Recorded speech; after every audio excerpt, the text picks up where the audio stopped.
We're all operating off of beliefs. And you may be walking around thinking that this is true objectively in the world, but most things aren't.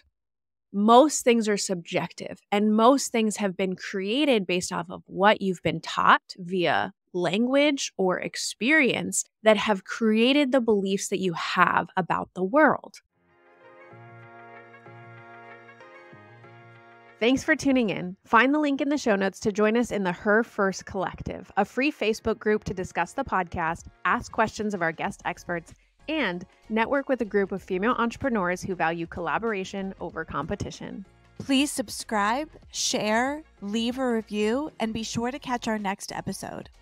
What is one thing you can do today to prioritize you in business and life?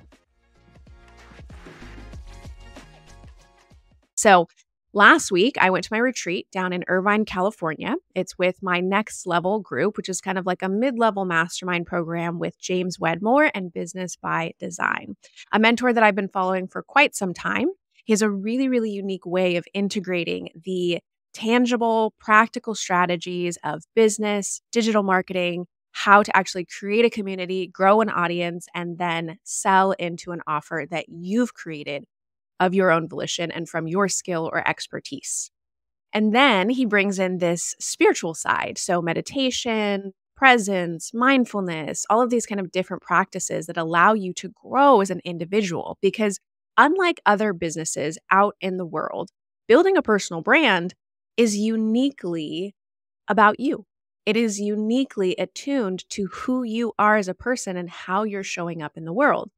And there are some ways in which we can fake it until we make it, or, have false senses of confidence, or, follow other people's tactics and protocols to a certain level. But at some point, there has to be this personal development. There has to be some integration of personal growth in order for you to overcome your current stories, overcome your limiting beliefs, and overcome whatever plateau you feel like you have reached, and go beyond that, whether that's the next income level, whether that's the next follower count, and whatever that looks like for you manifesting in your business, maybe creating a new product or a new program. Well, I'm really excited for this conversation today because when Michelle said, let's talk about personal power on the podcast this week, I have no idea what that is. So if you're listening and you don't know, you're going to be on this journey with me as I kind of learn about it and reflect on what it is and start to understand how that can help me in my business. Because I know, I honestly actually feel, full disclosure, that right now I'm in a little bit of a sticking point. I have a lot going on, a lot of great things going on, and I'm trying to figure out how to get to the next level. So maybe this will be a tool that as you teach me about it and as we reflect on it, I can think about how it can help me get myself to the next stage of my own business. What I mentioned before is that there is this underlying sense of personal growth and development that comes along with having a business. If you're lacking confidence in an area, if you are doubting yourself, if you are unsure of the decision that you're going to make, that all comes back to a reflection of you, how you see yourself in the world, how you see yourself in your role, and how you're showing up. We are governed by our belief systems. Our subconscious thoughts, beliefs, the way in which we lead our lives is about 95% of what we do, which is typically in repetition. We're repeating the same thoughts over and over, whatever we thought yesterday, whatever we thought a year ago. It's continuing that process, which is why we kind of find ourselves in that sometimes stuck or stagnant place. It's because you are habitually building this repetitive way of being. And a lot of those can be negative. So 80% of our thoughts are shown to be negative. And with those negative thoughts, those will create your actions and the way in which you're showing up in the world. So oftentimes, if you are telling yourself, let's say from a health perspective, I'm going to work out, I'm going to change the way that I'm eating, I'm going to change my sleep, but then you're not fulfilling those, it often comes down to your belief systems, your subconscious programming, and the way in which you've been living your life up to this point. Same thing in business. You have these tasks and activities. You're going to be posting on social media. You want to start the podcast. You're going to revamp that program. You're actually going to cold outreach those people that you've been thinking about networking with for so long. You're going to pitch yourself on that podcast. When you don't do those things, you have to look to what is fueling those underlying senses of self and why are you not doing them? So that's going to be our inquiry today. And that's going to be kind of the topic of discussion. And then we're going to give you some tools and some ways in which you can start practicing a way to shift these things, a way to shift the narrative, a way to shift the beliefs and get you taking the action that you might be avoiding for multiple reasons. And we'll talk about that. So let's go ahead and just start by defining personal power so that you understand what it is that we're talking about today. So personal power for me is your ability to make choices, to invest your time, energy, or your resources in the way that you want to be doing so. Not that you're conditioned to do, but the way that you are deciding as your future self, as your higher self, as the person that you're working toward becoming, instead of just, again, defaulting to whatever it is that you've done before. By doing that, you'll feel in charge of your own sovereignty. And so sovereignty, personal sovereignty, is when a person has the right to control their own body and life, and that their choices should be supreme within their own domain. So in reflecting on that, your personal power is your ability to show up in every single moment and know that the decisions you're making are based on your internal compass, your navigation for what it is that you want to create in the world, how you want to show up, the way in which you want to be, that isn't based on external pressures, outside circumstances, other people, or other things. And so we tend to get ourselves into this habit and pattern of responding. So I like to think of it versus active versus reactive. And so much of what we do is reactive to the world around us. If you just think about how you navigate your day, are you responding to emails? Are people reaching out to you asking for things? Do you have a team that you're responsible for? Are there family relationships, friendships? Are there things in your business that take your attention and distract you away from whatever focused energy you want to be channeling? All of those things are kind of taking away your personal power when you sacrifice or compromise what it is that you want or the directive that you have in order to reach your goal. I think the belief in like personal autonomy can be really hard for people. It's really hard for me, like to be perfectly frank. And I think a lot of that comes down to all of our personal beliefs as we've grown up and as we've gone through the world, because so many of the lessons that we learn as children make us look to external factors for validation, make us not feel like we have the power to control our lives or we have our own sovereignty to make choices and do things based on what's right for us. I find myself so often thinking about everyone else's needs before mine, or what everyone else wants before me, and kind of putting myself last. And that tendency comes from lessons I learned like as a baby. Do you know what I mean? That's what I was supposed to do. And that my life, and this comes from a lot of like, as you're talking, Michelle, it's like kind of hard, honestly, for me to hear, because literally as a child, I was taught, in church that my will was not as important as God's, right? Like 5-6-year-old child being taught I didn't have personal autonomy and I didn't have personal sovereignty. So I think that people can have feelings about this. And some people may hear about this for the first time and think like, what, that's not right.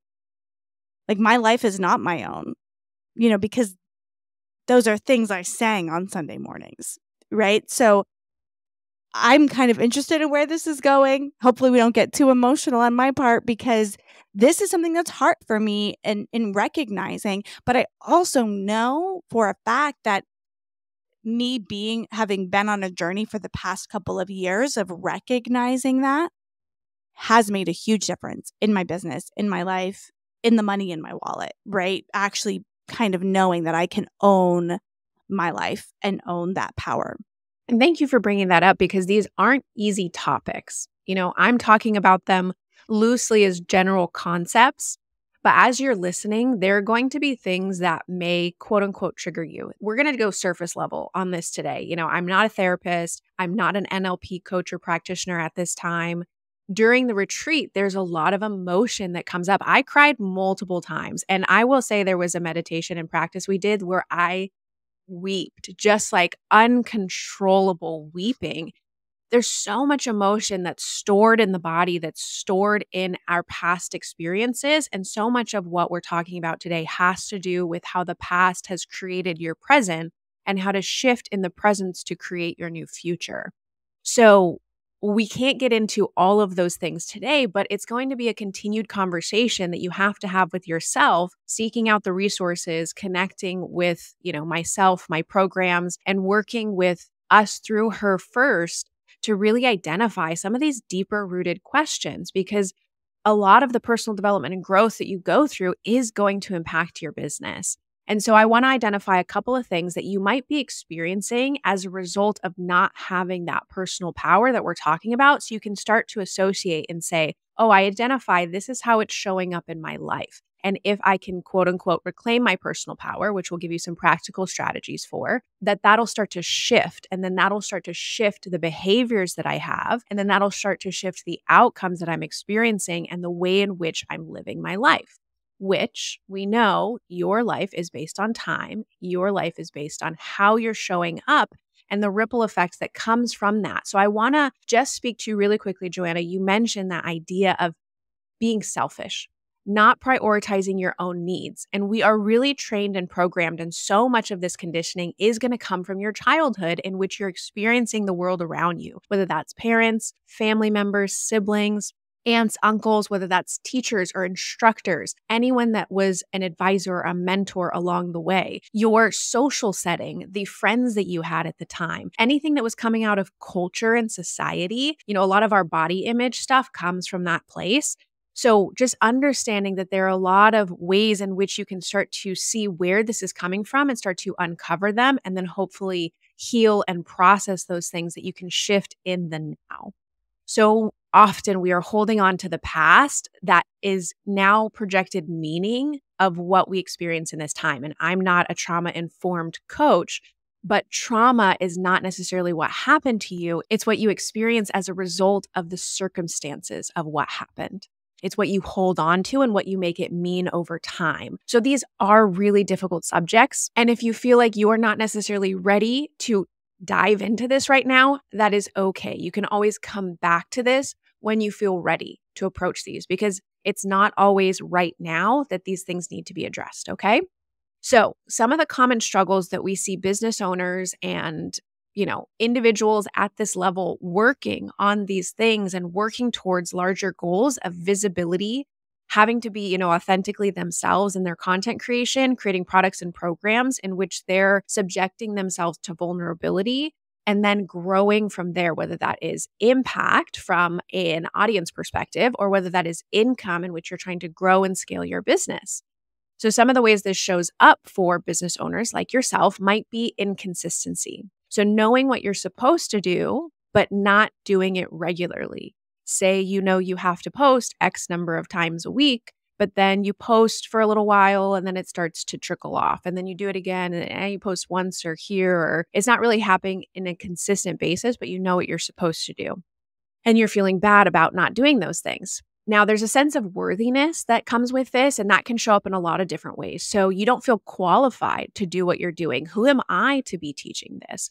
Why is someone going to listen to me? I'm not as qualified as other people with more higher levels of certifications, training, expertise, experience. When you start to question your ability to deliver on what you're trying to coach, teach, or share in a public domain.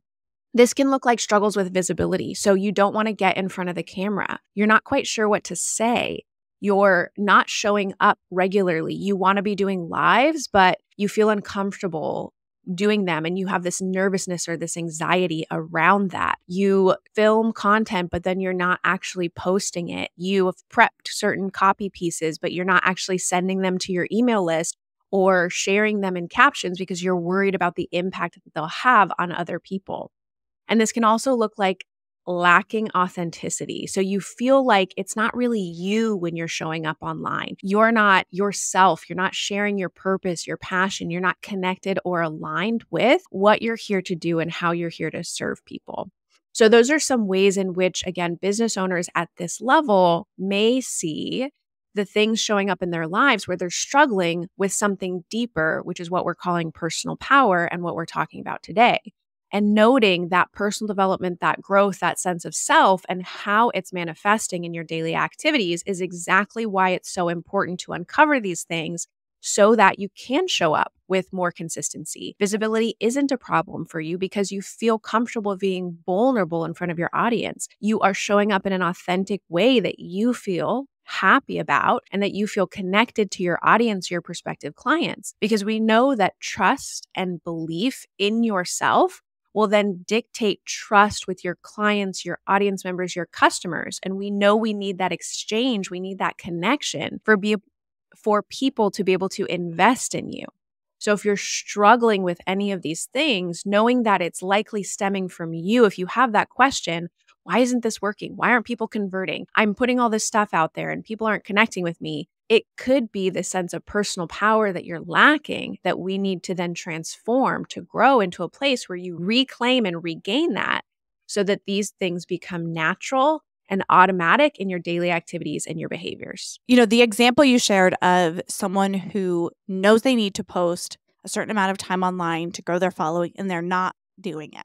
If you're that person in that situation and you're like, I'm just not getting this work done, it may be really easy for you to point to a lot of more practical reasons why you're not doing it and like fill in the blank of the why. Like, oh, I'm not doing that because I don't have the time. Or I'm not doing it because I need a more expensive camera and I haven't bought it yet. Or I'm not doing it because I'm not a good video editor and I can't do it till I get a video editor. Or I can't do it till I have a social media manager, right? So if you're in that position, you're not getting something done you know you need to get done for your business, you may come up with a big, long laundry list of the whys it's not happening. And it may have nothing to do with those things, right? There may be this underlying issue, this limiting belief, something that's going on behind the scenes that's keeping you from taking that action. But I think before you attune yourself to this world, it's going to be really hard for you to see that it's your mindset that's creating the problem and not some practical issue. It's very easy, especially if you're a business owner, if you are strategic, if you are all of those things, you can think of, oh, once I have all of these things, then I will do it. But there's likely something else that's actually keeping you from taking that action, seeing that result, getting that task done. That's such a beautiful way to explain it because all of the external excuses or ways in which you can point blame, I don't have this isn't right. That's exactly what we're talking about today, right? And that was a beautiful way to give a very tangible example of how it'll show up and manifest in your life. And you think, oh, this is the reason. But really, that's giving your personal power away. What if you change that and identified, how can I be in charge of this? How can I make this happen? And then those excuses start to fade away because you can handle and manage all of them. You have that ability and you have that competency. So it's a perfect segue into asking yourself, where are the places in which I'm giving away my personal power? And you have to start to think about this. And as you think through it, you're going to go deeper and deeper and deeper. And there are going to be things that come up over time where you didn't even realize, whether that is people, situation, physical things, or just limiting beliefs that you're still holding on to that you didn't realize was a subconscious way in which you see the world. So we have this lens in which we're always perceiving and contextualizing the world around us. And your perception is not the same as my perception, is not the same as Joanna's perception. We have created a lens in which we're seeing things. And you may see it's a struggle for post-production or that you don't have the time. I don't have that same struggle because I see things differently. and Joanna will see things differently. So it's about identifying all the ways in which you're giving your personal power away. Are there family members who demand your time and attention, but that aren't serving you and your goals right now that you can actually change or shift? Are there friends who expect you to respond to them within a certain time frame, and if you don't, you feel guilty or ashamed or embarrassed? That feeling and sense of embarrassment or shame or guilt that you feel around it is you giving your personal power away to them because they're dictating when you respond or how you respond or even how you feel about the situation. Is there something that's come up in work, whether as a leader with a team? Do you feel guilty if you don't work the same amount of hours that they do because you are the one who's benefiting the most by being the business owner? Can you take a vacation successfully without feeling guilty that your team is working for you while you're away?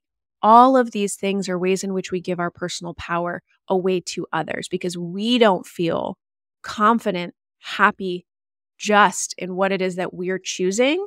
And we're shifting the significance to what someone else is dictating. So I want you to reflect on that. Where are you giving that power away? Is it just time and attention? Are you signing up for a lot of free resources and never using them? Do you get a bunch of emails in your inbox that you're trying to respond to, but they don't actually progress or move forward your focus priorities? All of those things in which we have distractions or time or attention, energy, focus, emotion going to things outside of ourselves that aren't necessary is part of this conversation.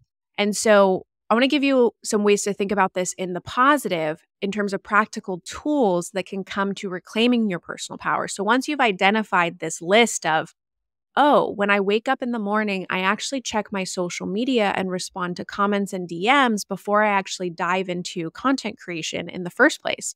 That's a way in which you're giving away your personal power because you're being reactive instead of active in your creation.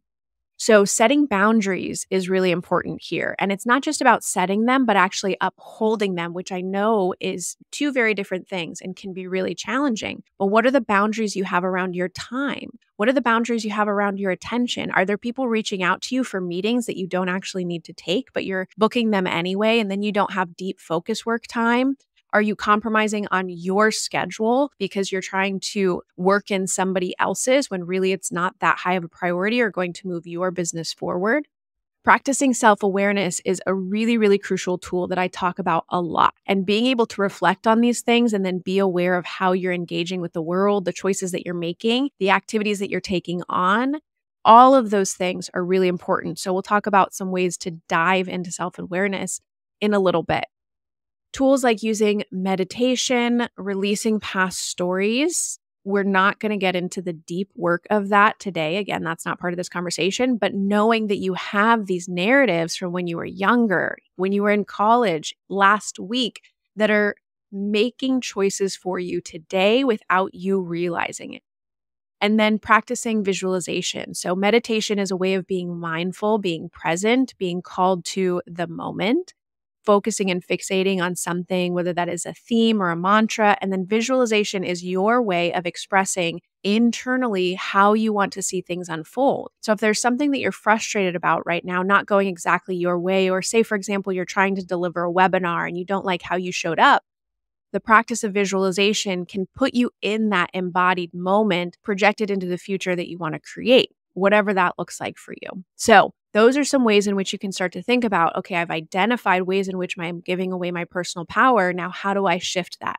I build self-awareness. I know that it's happening. I actually start practicing meditation, visualization, or ways of getting rid of those limiting beliefs. And I set boundaries. I actually create boundaries and I uphold them. And I expect those around me to uphold them as well, because I am reclaiming that personal power and I get to decide how I invest my time, my attention, and my resources. I've my whole life always been such like an action-oriented person. Still am. If I can make a plan, if I can create a strategy, I can get myself out of a situation. The thing with that approach is it can only, I think, get you so far. You're going to face problems, circumstances, things that you cannot outwork. Like you are as a being where you sit down and you do the math and there isn't enough money to do what you need to do. Or you sit down and you plan your day and there is not enough time in the day to do all the things. Like there comes issues, problems, things that you cannot outwork. And I had a really cool breakthrough for myself personally a couple of days ago because I'm facing just like a personal issue in my life that I'm dealing with. And for the first time, I haven't sat down and made a concrete plan, a step by step. If I do this thing, this thing, this thing, this thing, it will solve the problem.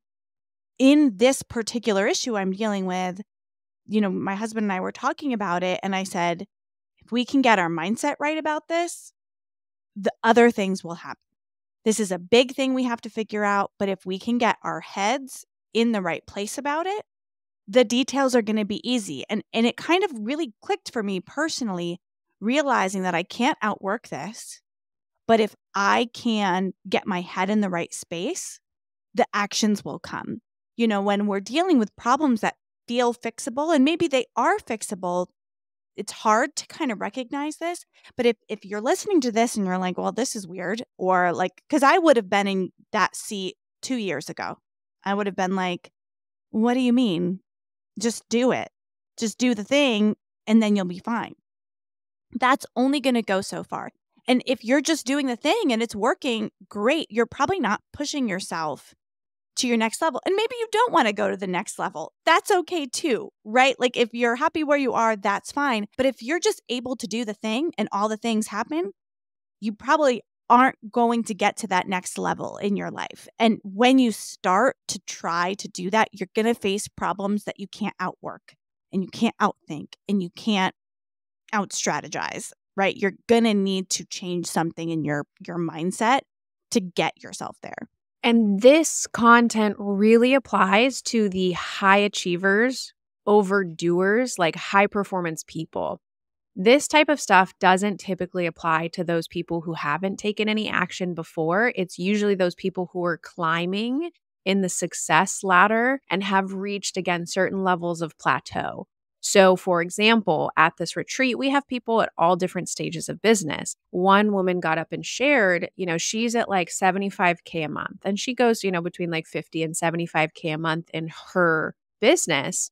She's dealing with a lot of the same limiting beliefs, stories, and content topic pieces that we're discussing today in terms of personal power. She shared something about having a personal power issue with her family and needing to meet the expectations of her parents and feeling like the path that she's taking is not a traditional one. And so therefore, she needs to change what she's doing on a daily basis in order to meet the expectations of her parents.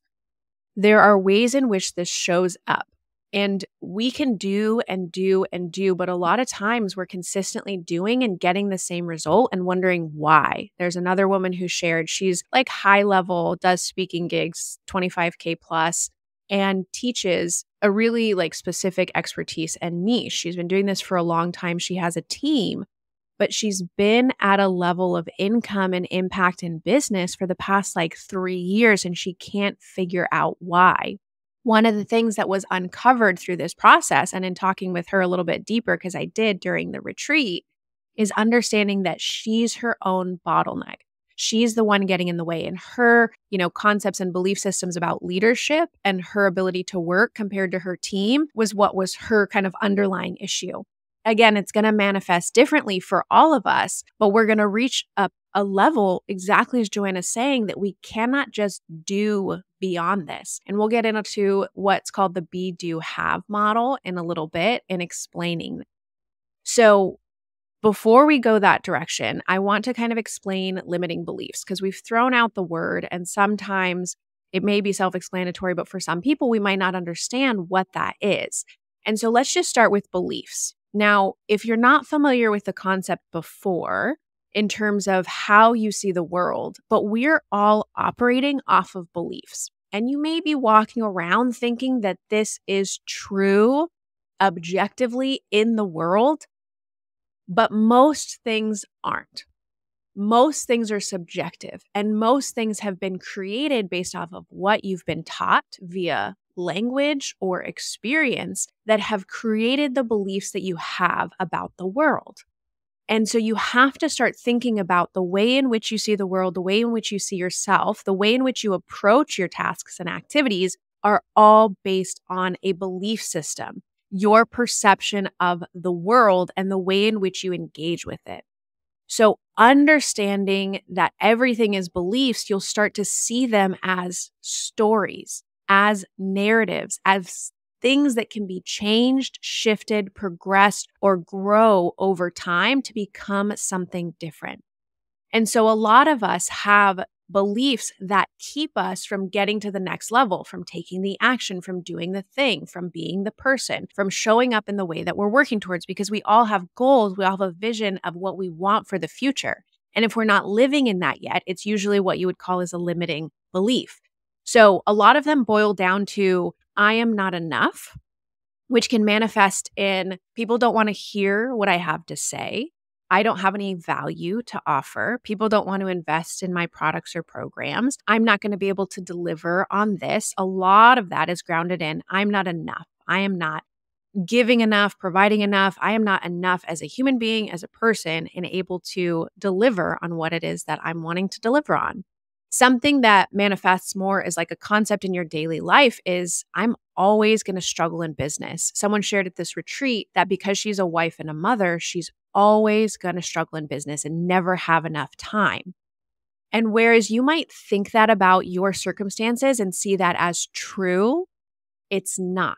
It is not an objective truth. It's subjective because there are mothers, wives, partners out there who have plenty of time because of the way in which they've structured their business or the way in which they believe about their lives and about their circumstances. So when we talk about limiting beliefs, you have to understand that we all have them. They do manifest in different ways. They all kind of come down to basic principles and how we feel about ourselves, whether that's the doubt, the disbelief, the lacking of love, the lacking of enoughness and worthiness in the world.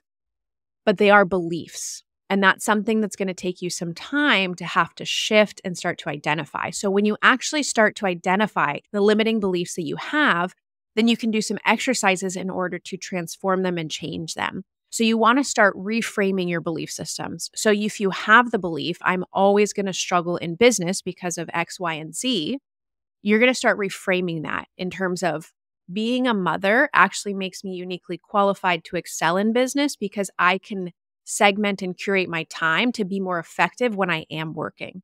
That's a new belief that you're reframing and creating for yourself. So you take the negative, you turn it into a positive, and you start exercising and practice that until you've changed and reframed the belief.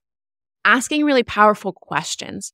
Why do I have this belief in the first place? What is this belief affecting on a day-to-day basis? Where does a belief like this come from? And then how can I attack it, change it, shift it in some way? And then really understanding the difference between intention and impact. So there are beliefs that you have that are limiting the way in which you're approaching your world, the way in which you're approaching your business, and intention versus impact. There's an intent that we have when we approach the world, when we take action, and then there's the impact of that thing. Without diving into all the details, the way in which you intend is sometimes that belief system, but the impact that it has is the ripple effect that comes out from it. So understanding how your belief actually impacts the world around you and what you're doing. And starting to realize if I have this belief, this is how it's impacting me. This is the struggle that I have, and this is how it's coming up in my life. And then how can I start to shift that and reorient? And knowing that, again, this manifests at every level of business, whether you're doing $10,000 a month, $10,000 a year, $10 million a year, we all deal with these underlying and limiting belief systems in which we have to address to be able to move forward. Something that I like to think about when it comes to limiting beliefs is like, there's obviously these big picture limiting beliefs, Michelle, that you went through. And those are things that have a big impact on people's lives. But I also like to think about it. What helps me understand it and frame what it means is even with like personal relationships. Say, as an example, I get it in my head that Michelle doesn't like me. For some reason, I have this belief that Michelle doesn't like me, and I'm nervous about talking to her. I'm worried she's going to say something that hurts me, or I have all of this energy in my head that that's going to happen. Then I get on, I go on this podcast, and Michelle makes an innocent joke about the shirt I'm wearing. I don't know.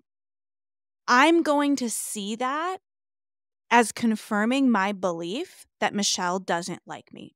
Michelle's saying everything's subjective. So much of what we think is subjective. And if in our heads we think someone doesn't like us, there's going to be that confirmation bias that's true. And it's going to build and build and build and build on that.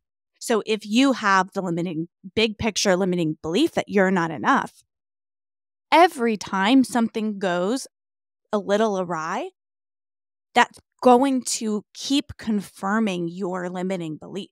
So it stacks and stacks and stacks upon itself and gets worse. So when we think these negative things about ourselves or about others in our head, they get confirmed. Whether they're true objectively or not, they get confirmed. And of course, yeah, people don't like you, and that's a reality, and there's tension and issues in the world. But the more we think and stew, the worse it will be.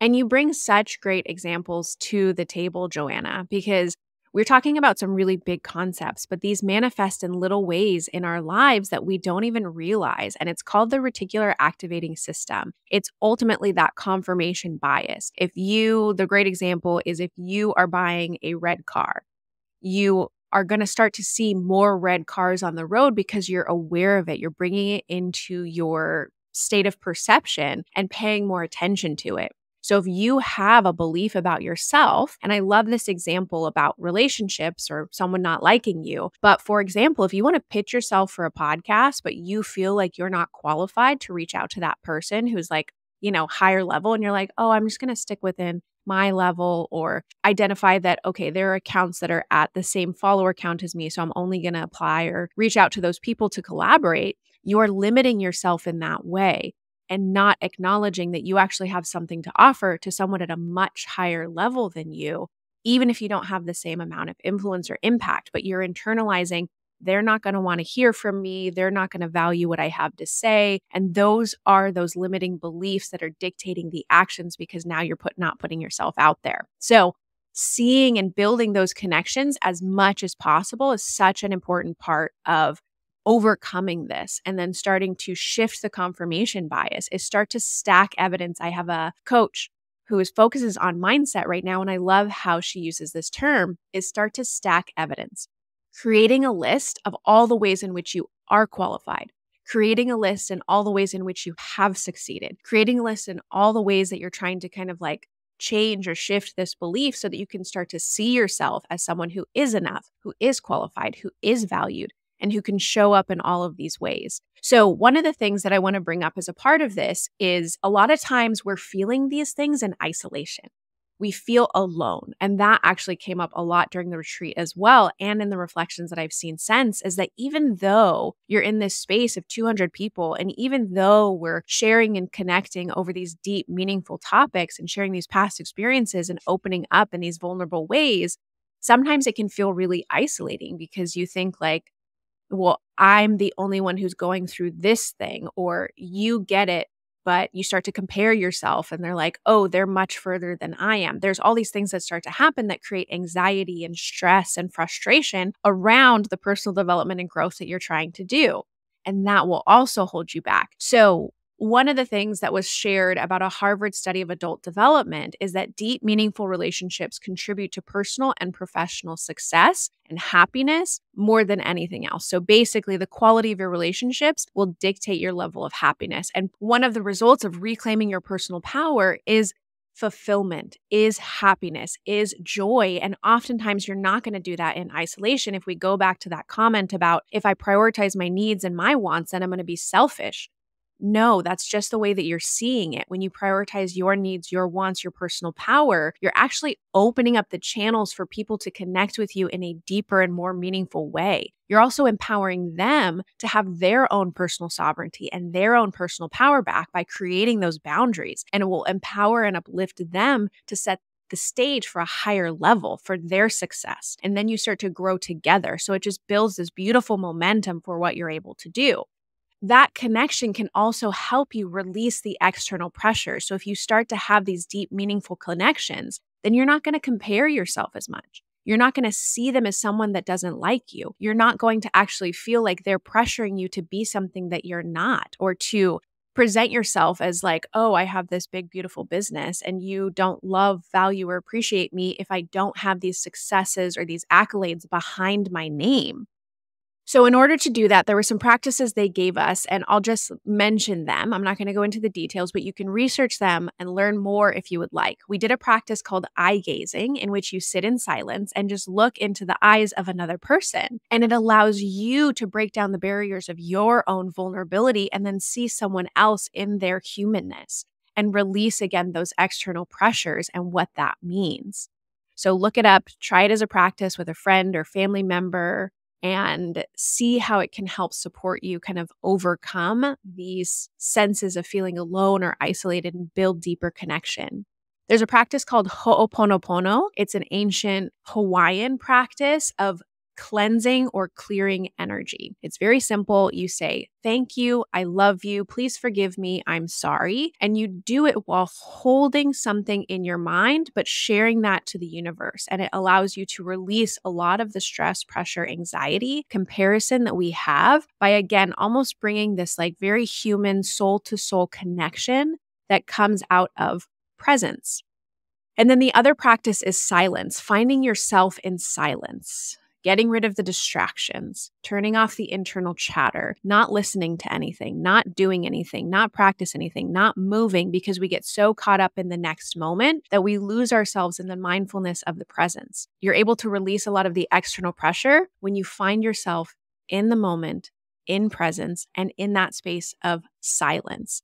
So allowing yourself to find and express deeper connection with others takes you out of that state of isolation, out of anxiety, out of that feeling alone in what you're going through, and opens you up to the ability to trust, to build rapport, to see yourself as enough, independent of those kind of external pressures. And again, how does this translate to your business? You're able to do deeper work with your clients, your customers, those that you actually engage with. You're able to show up again more authentically and with more visibility because you are having those feelings internally, and that will then be expressed externally.